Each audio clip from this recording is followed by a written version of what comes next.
Cause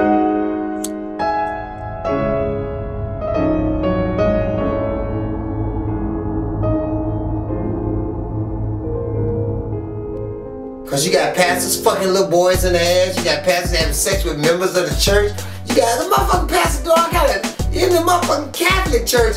If they fuck a little boy in the ass, they don't go to jail, they move them to another motherfucking convent. Ain't that some bullshit? Fucking bullshit, shit. It may be, but this is not a perfect world, and we do know. I know goddamn well it ain't perfect, but any motherfucker can see right and wrong.